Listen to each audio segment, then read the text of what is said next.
চাকরি পাওয়ার পর বিধবা বউটা শাশুড়ির চোখের মণি হয়ে গেল। অথচ দুদিন আগেও এই শাশুড়ি নিতুকে ঘর ছাড়া করতে চাচ্ছিল। এই তো সেদিন ভুলবশত সন্ধ্যাবেলা ঘরের পিছনের দরজাটা বন্ধ করতে ভুলে গিয়েছে নিতু। সেটা তার শাশুড়ি বিলকিস বেগমের চোখে পড়তেই বলে উঠলেন, রাইত বিরাইতে দরজা খোলা রাখো কোন লাঙের লাইগা? লাং ধরছ?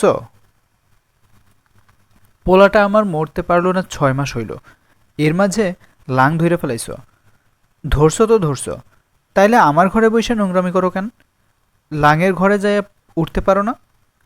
বিলকিস বেগমের এমন কুরুচিপূর্ণ বাক্য শুনে নিতু লজ্জায় মাথা নিচু করে রাখে। তবে এতটুকু বলে তার শাশুড়ি শান্ত হয় না। তিনি সেদিন রাত 11টা নাগাদ নিতুর ভাইকে ফোন দিয়ে বলে, তোমার বোন তো এই রাইতে পেছনের দরজা খুইলে নাগর ঘরে ঢুকাইতে গিয়ে ধরা খাইছে।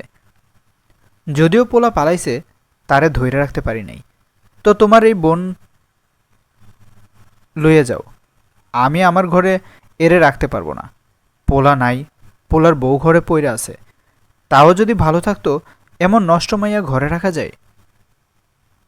শাশুড়ির কথা যতটা না দুঃখ পেয়েছে নিতু, তার চেয়ে দ্বিগুণ যন্ত্রণা ছিল তার ভাইয়ের কথাই।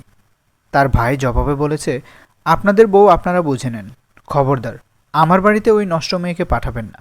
আমি অমন বোন পরিচয় দিই না, দিতে লজ্জা পাই। নিতু তার ভাইয়ের কথা শুনে খুব ভেঙে পড়ে। এতদিন সে ভাবত তার ভাই খুব নিরুপায়, তার ভাবি তাকে ঘরে জায়গা দিবে না, তাই বাধ্য হয়ে এখানেই পড়ে থাকতে বলেছে। অথচ তার ভাই যে তাকে অপছন্দ করে এবং তাকে ঘরে তুলে বোঝা বাড়াতে চায় না, সেটা সে বুঝতে পারেনি। হয়তো আপন রক্ত বলে ভাইকে ভুল বুঝতে চায়নি। তবে আজ স্পষ্ট বুঝেছে তার ভাইয়ের জন্য সে বোঝা। সেদিন বিলকিস বেগম অতটুকুতে থেমে থাকেনি। তিনি এই কথা পুরো পাড়া রটিয়েছে। শুধু তাই নয়, তার ভাই তাকে ঘরে তুলতে না চাইলেও সে দিয়ে আসবে। এলাকার নামি দামি ব্যক্তি নিয়ে বিচার বসবে। এই বউ ঘরে তোলা যায় না। এখানে নিতু নিশ্চুপ ছিল, কারণ তার কথার কোনো মূল্য ছিল না। সেজন্য শাশুড়ির ক্ষমা চেয়ে একটু মাথার উপর ছাদটা চায়। তার শাশুড়ি রাজি হয় না। তার এক কথা, আমার ঘরে তোর মতো নষ্টা থাকতে পারবে না। মা, আমি কিছুই করিনি, আপনি আমাকে দেখতে পারেন না, তাই তিলকে তাল বানাচ্ছেন। আমি বুঝতে পারছি আপনার এবং আপনাদের অসুবিধা। কি বললি তুই? আমি তিলকে তাল বানাই? বিলকিস বেগম রাগী গলায় কথাটা বলে। নিতু শান্ত গলায় বলে, আমি তর্ক চাই না মা। আমি বুঝে গেছি এখানে এভাবে সারা জীবন থাকা সম্ভব নয়। এতদিন তো রাখলেন মা, আর একটু দয়া করুন, আমাকে আর কয়েকটা দিন সময় দিন, আমি নিজেই চলে যাব। সেদিন খুব হাতে পায়ে ধরে কয়েকটা দিন থাকার ব্যবস্থা করে নিত। শুধু শাশুড়ি নয়, তার ছোট জায়ের, তার দেবরের হাতে পায়ে অবধি ধরে। অবশেষে তাদের একটু দয়া হয়। তারা সপ্তাহখানেক সময় দেয়। সেদিনের পর প্রতিটি মুহূর্তে নিতু ভেবেছে সে এখন কোথায় যাবে। সপ্তাহ শেষে তার অবস্থান কোথায় হবে? তার তো যাবার জায়গা নেই। বাবা মা সেই ছোটবেলায় মারা যায়। চাচার সংসারে 2 ভাই বোন মানুষ হয়। একটু বড় হওয়ার পর ভাই দায়িত্ব নেয়, অতঃপর বিয়ে করে। ভাইয়ের বিয়ের পর বছরখানেকের মাঝে নিতুকে তারা বিয়ে দিয়ে দেয়। সে সময়ে নিতু উচ্চ মাধ্যমিক দিয়েছিল। বহু কষ্টের মাঝে এতটা পড়ালেখা হয় নিতুর। খুব ছোট বয়সে এক শিক্ষকের মাধ্যমে শুনেছে শিক্ষার কোনো বিকল্প নেই। এই কথার হৃদয়ে ধারণ করে এতটা এসেছে। সেই ক্লাস 9 থেকে টিউশনি পড়িয়ে পড়ার খরচ জোগাড় করেছে। তবে তার ভাইয়ের লেখাপড়াটা হয়নি। অল্প বয়সে তাদের দুজনের দায়িত্ব তার মাথায় এসে পড়েছে। সে যাই হোক, ভাইয়ের বিয়ের বছরখানেকের মাঝে ভাবিকে সারাদিন চালানোর ননদ হিসেবে তার নাম হয়ে যায়। অথচ সে নিজ হাতে সংসারের বেশিরভাগ কাজ করেও কখনো টু শব্দটিও করেনি। তাও দোষ হয়ে গেল। সেই দোষে দোষী হয়ে তার ভাইয়ের বিরক্তির কারণ হয়ে যায়। বিয়ে দিলেই যেন বেঁচে যায়, তাই নিতুর মতামত ছাড়াই বিয়ে হয় তার। তবে বিয়ের পর নিতু তার সংসারটাকেই সব ভেবে নেয়। তাছাড়া তার স্বামী রাফসান খুবই ভালো মানুষ ছিল। সেজন্য অল্প বয়সে অল্প সময়ে সংসারটা বেশ আপন হয়ে যায়। বিবাহিত জীবনের 3 বছর বেশ ভালো কাটে। বছরখানেক হলো দেবরের বিয়ে করিয়েছে। জায়ের সঙ্গেও নিতুর সম্পর্ক খুব ভালো। তবে সব সম্পর্কের সমীকরণ বদলে যায় যখন নিতুর স্বামী মারা যায়। নিতুর স্বামী পেশায় রাজমিস্ত্রি ছিল। কাজ করতে গিয়ে 3 তলা থেকে পড়ে যায়। ভাগ্য নিতুর সহায় ছিল না, তাই রাফসান মারা যায়। অথচ এমন অনেক উদাহরণ রয়েছে যারা 5-6 তলা থেকে পড়েও বেঁচে রয়েছে, কিন্তু তার রাফসান রইল না। আর তার মৃত্যুর সঙ্গে সব সম্পর্ক বদলে যায়। তার শাশুড়ি এবং যা তাকে শত্রু হিসেবে দেখতে শুরু করে। যেহেতু নিতুর কোনো বাচ্চা নেই, রাফসানের কোনো অস্তিত্ব নেই, তো সেই রাফসানের বউ হয়ে বাড়তি ঝামেলা তাদের সংসারে কেন থাকবে? এটা ভেবেই তারা তাকে সহ্য করতে পারছিল না। নিতুকে তো তার ভাইয়ের বাসায় পাঠানো হয়, কিন্তু তারা রাখে না, ঘরে জায়গা দেয় না। বাধ্য হয়ে তাকে শ্বশুরবাড়ি থাকতে হয়। পুরো একটা সংসারের সমস্ত কাজ নিতু একা করত। তাদের সব কথা শুনে চলত, তাও তারা তাকে নানাভাবে যন্ত্রণা দেওয়ার চেষ্টা করত। কখনো কথার আঘাতে মারত, কখনো বা ভারী কাজ দিয়ে। সব চুপচাপ সহ্য করে নিত নিতু, কারণ তার যে যাওয়ার জায়গা নেই। তবুও তাদের সহ্য হয় নাই। বিনা পয়সার ঝি হিসেবেও তাকে মানতে পারল না। বাড়ি ছাড়ার জন্য সপ্তাহখানেক সময় দিয়ে দেয়।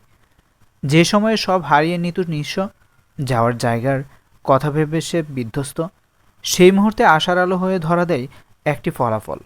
রাফসান থাকা অবস্থায় তার অনুপ্রেরণায় প্রাথমিক সরকারি শিক্ষক নিয়োগ পরীক্ষা দেয়। এই বছরের শেষ বছর ছিল এইচএসসি পাশে নিয়োগ, যদিও নিতু এটা নিয়ে ভাবেনি। রাফসানের মৃত্যুর পর জীবনটা এত দুর্বিষহ হয় সে একবার ভাবছিল ভাই ভাই অংশ নিবে না। তার পক্ষে টেকা সম্ভব নয়। পরক্ষণে সাংসারিক ও অশান্তি সংসারে সে বোঝা আজ তাড়িয়ে দিলে কাল রাস্তায় নামতে হবে। তাই একবার চেষ্টা করে। সে ভাবেনি সফল হবে, কিন্তু হয়ে গেছে। নিতুর এই চাকরি পাওয়ার কথা শুনে তার শাশুড়ি বদলে যায়। দুদিন আগে যে তাকে তাড়ানোর জন্য উঠে পড়ে লেগেছিল, আজ সে তার যত্ন করছে। তার বাড়িতে আলাদাই কদর। নিতু এসব দেখে মনে মনে হাসে। পরক্ষণে এসব দেখে মনে বলে, একটু স্বার্থপর হয়ে যাই, এটাকে ব্যবহার করি, ব্যবহার করাই যায়। নিতুকে ভাবনায় মগ্ন দেখে বিলকিস বেগম বলেন, কি ভাবছ? কিছু না, নিতু শান্ত গলায় জবাব দেয়। বিলকিস বেগম আমতা আমতা করে বলেই ফেলে, তা তুমি কোন স্কুলে পড়াবা? কবে থেকে? জানি না মা, এখনও পোস্টিং হয়নি। সেটা হতে মাসখানেক বা তার বেশি সময় লাগতে পারে। এটা বলে নিতু আবার ভাবুক হয়ে যায়। বিলকিস বেগম কিছুটা বিরক্ত হয়ে বলে, তোমার কি হয়েছে বলো তো? এত কি ভাবছ? সরকারি চাকরি পাইছ, এতে খুশি নও তুমি? খুশি মা, আমি ভীষণ খুশি। কিন্তু কিন্তু কি? আমাকে তো কয়েকদিন পর এই বাড়ি ছাড়তে হবে। চাকরিতে যোগ দেওয়ার পর না হয় সব ব্যবস্থা হবে, কিন্তু এখন কোথায় থাকব? নিতুর মুখের কথা কেড়ে নিয়ে বিলকিস বেগম বলেন, তোমার স্বামীর ভিটা পইরা আছে কেন? এটা থাকতে এত চিন্তা কিসের? তুমি এত চিন্তা করতেছো কেন? তুমি এইখানে থাকবা। তুমি কি চাকরি পাইয়া আমাদের পর কইরা দিছ, না পর ভাবছ? আমার বাড়ি ছেড়ে গেলে আমি কিন্তু মেলা কষ্ট পাইব বউ। তুমি এখানেই থাকবা সব সময়। আমাদের বাড়ির পাশের স্কুলটায় কাজটা নিয়ে নিবা, এখানে তাইকা করবা। এটা শুনে নিতু মনে মনে হাসে। অন্য সময় হলে তার শাশুড়ি খুব বাজে কথা বলতো, তার চরিত্র নিয়ে অবধি। এখন অন্য কথা বলছে। নিতু আপন মনে হাসে। সে আপন মনে বলে, একটু স্বার্থপর হলে ক্ষতি হবে না, আর না এদের ঠকালে জাত যাবে। সেদিনের পর হতে নিতুর ঘরে আলাদা সম্মান। তার শাশুড়ি কোনো কাজ করতে দেয় না, সব কাজ তিনি এবং যা ভাগ করে করেন। অথচ এতদিন এত নিখুঁতভাবে কাজ করার পরও বের করত, আজ বসিয়ে রাখছে। তবে এত আদর যত্নের মাঝে শাশুড়ি এবং জায়ের ইনিয়ে বিনিয়ে বেতনের টাকাটা তাদের হাতে তুলে দিতে বলতে ভুল হয় না। নীতিও তাদের সঙ্গে তাল মিলিয়ে বলে, আমাদের আপনারা ছাড়া কে আছে? বেতনের পুরো টাকাটা এই সংসারেই খরচ হবে। তাছাড়া যেখানেই পোস্টিং হোক, খুব দ্রুত আমি আমাদের গ্রামে চলে আসব। এটা শুনে তারা বেশ খুশি হয়। সরকারি চাকরি, চারটেখানি কথা নয়। সারা জীবন নিতুকে নিজের হাতের ইশারায় নাচাতে পারলে বিলকিস বেগমের ভাগ্যই বদলে যাবে। তাছাড়া দেবরের অল্প বেতনে সংসার তেমন ভালো চলে না। নিতুর দেবরটাও ভালো ছিল, তবে একার টাকায় সংসার চালাতে গিয়ে হিমশিম খেয়ে যায়। তাছাড়া সারাদিন বউয়ের কাছে ভাবির বদনাম শুনতে শুনতে তারও মাথা গেঁথে গিয়েছিল নিতু বাড়ির বোঝা, তার বোঝা। তাই নিতু তার দেবরকে খুব একটা দোষ দেয় না। এদিকে ঘরের কাজ দুজনে ভাগ করে করতে গিয়ে হিমশিম খায় বিলকিস বেগম এবং নিতুর যা মারিয়া। এখন ক্লান্ত শরীরে যা বলে, এত কাজ বাবা আর পারি না। অথচ এসব কাজ একা হাতে সামলাতো নিতু। দিন শেষে শুনতে হতো, কি করো তুমি, বসে বসে খাও শুধু, এটা ছাড়া কোন কাজে লাগো আমাদের, ওই তো দুটো বাসন ধুয়ে ভাতটা রাঁধো। এখন এটা এত কাজ হয়ে গেল, নিতু ঘরের চাকরানি থেকে রাজরানী হয়ে গেল। নিতু একা একা খুব হাসে। এভাবেই মাসখানেক কেটে যায়। নিতুর পোস্টিং হয়ে যায়। ঝালকাঠি জেলার মাঝে একটি প্রাইমারি স্কুলে তার চাকরি হয়, যার দূরত্ব তার শ্বশুরবাড়ি থেকে খুব একটা বেশি নয়। এই তো ১.৫ ঘন্টার পথ। এটা হয়তো প্রতিদিন পাড়ি দেওয়া খুব একটা কষ্টকর নয়, সেটা ভেবে বিলকিস বেগম খুব খুশি হয়। খুশি মনে বলে, তুমি তবে এখান দিয়ে যাওয়া আসা কইরে বউ, এখানেই থাকো, ঘরের বউ ঘরে থেকে কাজ করব। নিতু জবাবে কিছু বলে না। সে জবাবটা দেয় কাজে যোগ দেওয়ার ১০ দিন পর। ১০ দিন সে বাড়ি দিয়ে গিয়েছিল। এবার সে ব্যাগপত্র গুছিয়ে ফেলে। এটা দেখে বিলকিস বেগম এবং মারিয়া অবাক হয়। অবাক গলায় জানতে চায়, কই যাও? আমি স্কুলের পাশে থাকার জায়গা খুঁজে নিয়েছি, এখন থেকে সেখানেই থাকব। নিতুর মুখে এই কথা শোনার জন্য তারা প্রস্তুত ছিল না। বিলকিস বেগম বলেই ফেলে, এইখান দিয়েই তো যাওয়া যায়, তোমারে দিয়ে তো ঘরের কিছুও করানো হয় না, তাইলে যাওয়া আসায় এত কষ্ট কিসের? এইটা মেলা কষ্টের? না মা, এখান দিয়ে যাওয়া বেশিও কষ্টের নয়। হ্যাঁ, জার্নিতে একটু সমস্যা হয়, তবে ততটা নয়, চাইলেই মানিয়ে নেওয়া যায়। কিন্তু আমি মানিয়ে নিতে চাই না মা। মানে? মারিয়া অবাক হয়ে জানতে চাই। নিতু স্বাভাবিক গলায় বলে, আমি এখন স্বাবলম্বী, তাই কারো বোঝা হয়ে থাকতে চাই না, নিজের দায়িত্ব নিজেই নিতে চাই। তাছাড়া আপনারাই তো বলেন, যে মেয়ে স্বামী থাকে না তার স্বামীর ঘরে কোনো অধিকার নেই, সেখানের পড়ে থাকার লজ্জার। আমি সেই লজ্জা কাটিয়ে উঠেছি, তাই নিজের পথ নিজেই বেছে নিচ্ছি। সারা জীবন তো আর অন্যের বোঝা হওয়া যায় না। এসব শুনে বিলকিস বেগম এবং মারিয়ার মাথায় বজ্রপাত হয় যেন। এতদিন তারা কার জন্য এত কিছু করলো, কিসের জন্য? সব মাটি। বিলকিস বেগম যথেষ্ট ধৈর্য ধরে বলে, সেসব তো পুরান কথা, তোমারা তো এখানে এখন যথেষ্ট সম্মান দেওয়া হয়, আমরা তো মেলা আদর করি।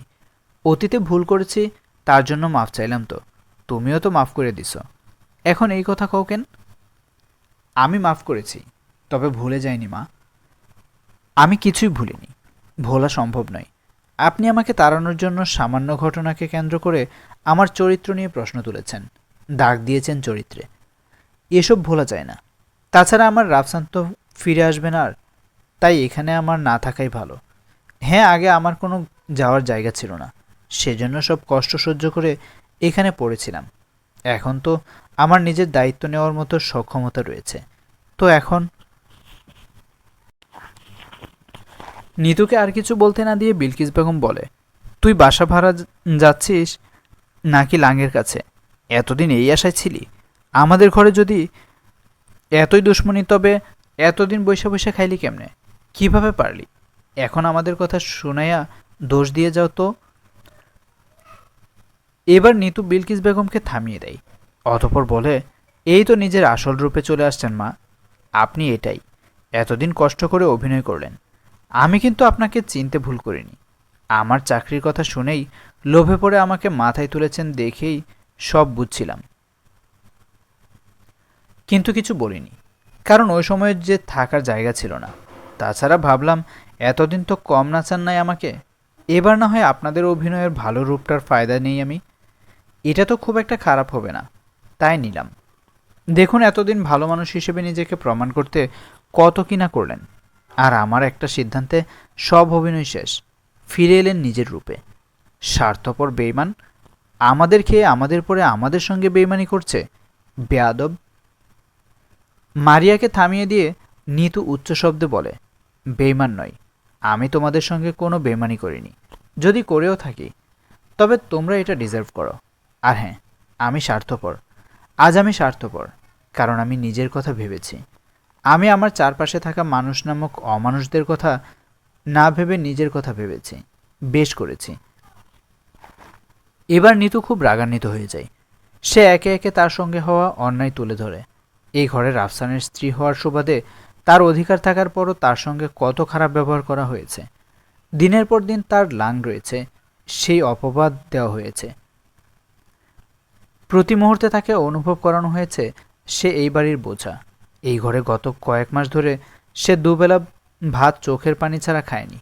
যখনই খেতে বসেছে তখনই শুনতে হয়েছে, জামাই তো খাইছে, এখন অন্যের ঘরের অন্ন ধ্বংস করছে।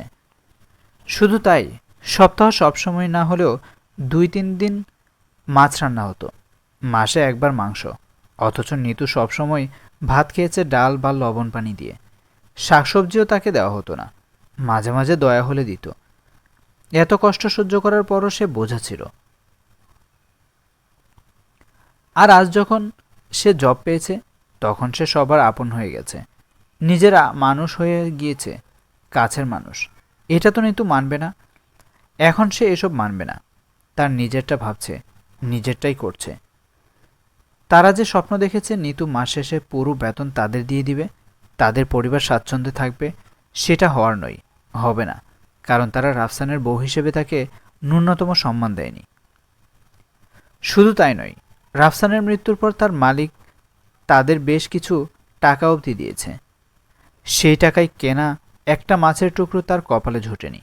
অথচ সবসময় শুনতে হয়েছে সে অন্যের পয়সা খাচ্ছে, ধ্বংস করছে তাদের। তাদের অনাগন্ত সন্তানের ভবিষ্যৎ নষ্ট হচ্ছে, আরও কত কি। নিতুর মুখে এসব কথা শুনেও তাদের শিক্ষা হয় না। বিলকিস বেগম তো রেগে মেগে নিতুকে অভিশাপ দেয়। সে যদি তার রাফসানের স্মৃতি ভুলে আজ বাড়ি ছাড়ে তবে সে ধ্বংস হয়ে যাবে, তার কপালে সুখ সইবে না, তার ওই চাকরির দম্ভ থাকবে না, আরও কত কি। নিতু সেসব কথাই গুরুত্ব দেয় না, সে চলে যায়। নিতু স্বার্থপর হয়ে গেছে। হ্যাঁ, স্বার্থপর। সে শুধু নিজের কথা ভাবছে, তাই তো সে বের হয়ে আসে। আজ আর কারোর কথা শোনে না। তবে মানবিকতার জন্য কিছু টাকা প্রতি মাসে শাশুড়িকে পাঠাতে চাইছিল। তার অভিশাপ শুনে সেই সিদ্ধান্ত থেকেও বেরিয়ে আসে। তারা থাকুক তাদের মতো। 2 বছর কেটে যায়। সেদিন যে নিতু বাড়ি ছাড়ে তারপর আর সে ফেরত যায়নি, কখনো তাদের সঙ্গে যোগাযোগ করেনি। তবে খোঁজ নিত। সে চলে আসার পর তারা তার নামে বদনাম দিয়ে দেয়। সে রাফসান থাকা অবস্থায় পরকীয়ায় জড়ায়, তার কাছে গিয়েই উঠেছে। শুধু তাই নয়, তার শাশুড়ি নাকি তাকে পরপুরুষের সঙ্গে হাতে নাতে ধরেছে। এসব শুনে নিতু হাসে, একা একা হাসে। এখন আর এসবে তার কিছু আসে যায় না। তাই যত বদনাম দেওয়ার দিক। তার কয়েক মাস পরই খবর আসে তার শাশুড়ি এবং যা ভালো নেই। দুজনের মাঝে তুমুল ঝগড়া হয়, সব সময় সব বিষয় নিয়ে। এসবে তার দেবর খুব অতিষ্ঠ। এসব শুনেও নিতু কোনো প্রতিক্রিয়া দেখায় না। সে তার অতীত পেছনে ফেলে এসেছে, এখন সে বর্তমান এবং নিজেকে নিয়ে ভাবতে চায়। তার ভাইও একবার যোগাযোগ করেছিল, তার চাকরি পাওয়ার খবর একটু দেরিতে পায়, পেয়েই খোঁজ নেই।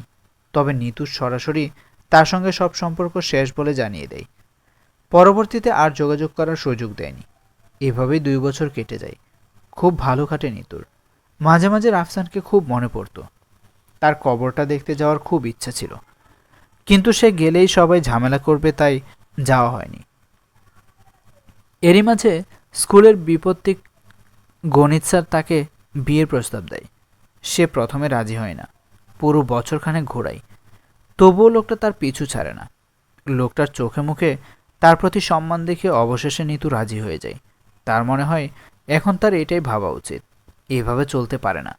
একটা সুন্দর ভবিষ্যৎ সে পেতেই পারে। তাছাড়া রাফসান তার হৃদয়ে আছে, সারা জীবন থাকবে। তাকে ভালোবাসে সেটার প্রমাণ করতে সারা জীবন তাকে একা থাকতে হবে না। হয়তো রাফসান এটা পছন্দ করবে না, এটা ভেবে মিজানের প্রস্তাবে হ্যাঁ বলে দেয় নিতু। অতঃপর দ্বিতীয়বার সংসার গড়ে ওঠেন নিতুর। সে ভালোই রয়েছে। তার ভালো থাকাটা বৃদ্ধি করতে তার সন্তানের আগমন ঘটে। পরিশেষে স্বামী সন্তান নিয়ে ভরা সংসার নিতুর, একটা সুখী সংসার। আজকের গল্পের নাম আপন বচন, লিখেছেন নুসরাত জাহান মিষ্টি।